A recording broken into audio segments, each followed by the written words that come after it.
બોલો શ્રી ગણેશાય નમઃ। આ હું બધાને ટ્રીટમેન્ટ કરું ત્યાં સુધીમાં શિવનો અને હનુમાનજીનો વિડીયો ઉતારજો ને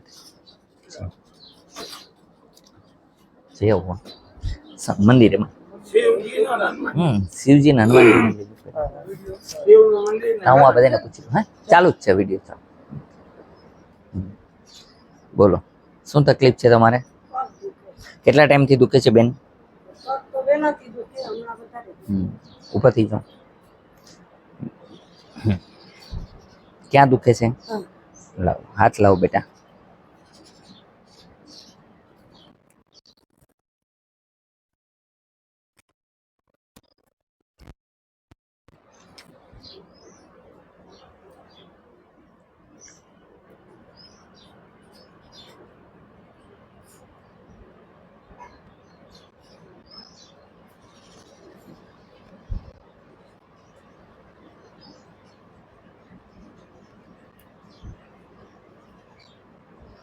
જોજી આપને આવું કેવું લાગે છે? પગમાં કેવું લાગે છે? એમ સારું લાગે છે? હા એમ બેસી જાઓ। તમારે શું તકલીફ છે બેન? કોટલા ઉપર બેસવાનું અને પગ ખોલના કોટલા ગોઠણ લગન ઉપર બેસો, હજી ઉપર બેસો થોડાક, એટલે હું ગોદડામાં પગ રહીએ તમારા। બોલો માતાજી।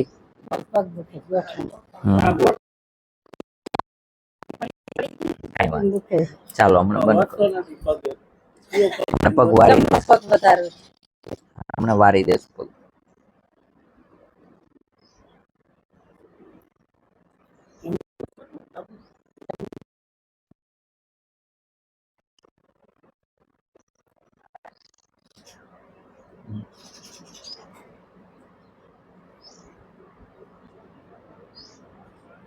ભૈયા બેસવું જોઈએ, હાલો છે હાલો જોઈએ। કેમ છે?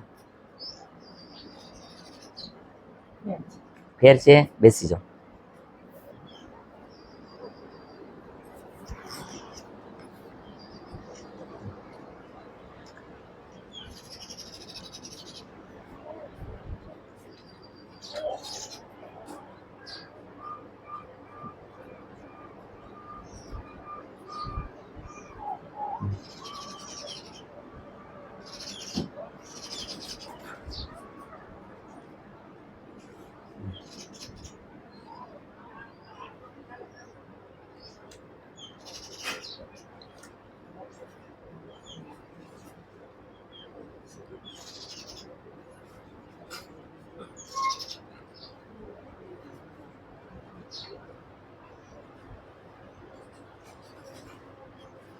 આપણે અત્યારે પોઈન્ટ થી કામ કર્યું તો આપને કેવું લાગ્યું બેને? સારું લાગ્યું?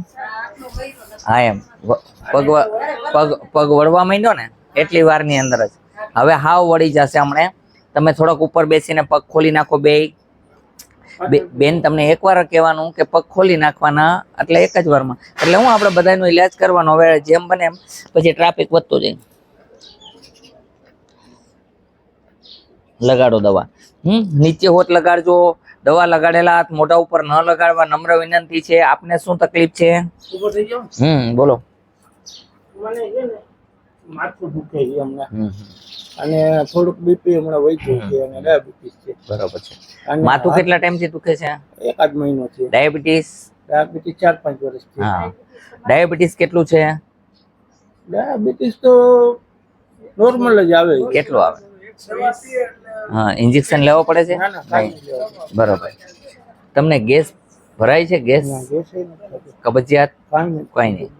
બરોબર છે। વજન ઘટાડવું હોય તો કઈ ઉપાય બતાવશો? હા વજન ઘટાડવાનો ઉપાય બતાવશું। અત્યારે શું થાય તમને માથું દુખે? મને છે ને મને નકારાત્મક વિચારો આવે। હા શું નામ આપનું? રણછોડભાઈ। હું એક વાત કરું તમને। હા એટલે આળસ થાય, સવારે નાઈ લઉં, મારી વાત સાંભળો। પછી આપણે નકારાત્મક ઉર્જાને દૂર કરવી છે તો આપણે શું કરવું જોઈએ? તો એક ધ્યાન થવું જોઈએ। ભગવાને કીધું कि कहीं लोग नारियों से नफरत करते हैं, कहते हैं कि मुझे इसका मुख नहीं देखना है, ये करने से ये हो जाता है, ये हो जाता है। ये सब मन के विचार हैं। भगवान गोरखनाथ ने भी यही कहा है कि मन जीता बनो, मन को जीत लो। गोरखनाथ ने मन जीत लिया। शक्ति ने कहीं बार कहा कि मुझसे शादी करो, हाँ मुझसे शादी करो, लेकिन गोरखनाथ ने कहा मैं ऐसा नहीं कर सकता हूँ। वो जो देवी का स्वरूप थी हाँ वो शक्ति का ही स्वरूप है, कोई भी नारी शक्ति का ही स्वरूप है। उसने हरदम सती को मना किया कि मैं शादी नहीं करूंगा, और गोरखनाथ जीत गए। और लास्ट में कहा एक बार मेरे सर पे कम से कम हाथ तो टच कर दो। उसने कहा उतनी भी मेरे में शक्ति नहीं है, मैं आपको टच भी नहीं कर सकता हूँ। अच्छा अच्छा फिर उसने हाथ ऐसे रखा और वैसे जलकर खाक हो गए, और उसी का उसने तिलक लगाया और वो गोरखनाथ बन गए। इसलिए नाथों में अति उत्तम और आगे गोरखनाथ बढ़ गए। गुरु से भी आगे उनका नाम है। मच्छेंद्र नाथ उनका गुरु है, लेकिन उनका नाम आगे है। તો માણસ મન જીતા બની જાય એટલે બધું કરી શકે છે. મનને જીતવું જરૂરી છે. એટલે મને બાપુ શું થાય છે, સવારે નાઈ લઉં ને પછી કઈ કડપ આવે ત્યાં સુધી આળસ છે, એટલે આ માનસિક થાક બહુ લાગે. પછી સાંજ પડે મનને ને મન ખાલી કરી નાખવાનું, ખાલી કરી નાખવાનું, મનને ખાલી કરી નાખો. પછી હું ધૂપ દીવા કરું, રામાયણનો પાઠ કરું, રામ સ્તોત્ર કરું, પછી મેળે આવી જાય. આ કાંઈ જરૂરી નથી. હું એક વસ્તુ કહી દઉં, હું એવું કાંઈ કરતો નથી. બરાબર. બહુ સમજ્યા જેવી વાત કરું છું. હા એક તમારી આદત બની ગઈ. હા એક વ્યક્તિ છે બીડી પીવે છે તો એને સંડાસ જવું નું લાગે.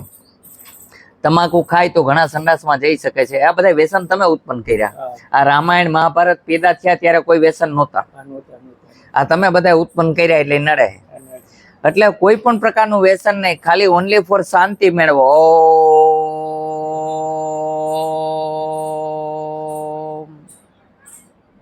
બરાબર છે. મનને ખાલી કરીને બસ એકમાં ખોવાઈ જાઓ. એટલે માનસિક થાક બહુ લાગે છે. એનું કારણ જ આ મેં કીધું, અનેક વિચાર ભરી રહ્યો કે આ હું નહીં કરું તો આમ થશે, આ નહીં કરું તો આમ થશે. ઘણા વ્યક્તિ હોય છે તો એ લોકોના ઘણા કામ અટકતા હોય એટલે ઘણા બધા વિચાર કરતા હોય. જાત જાતના વિચાર ન કરવા. બોલો હવે.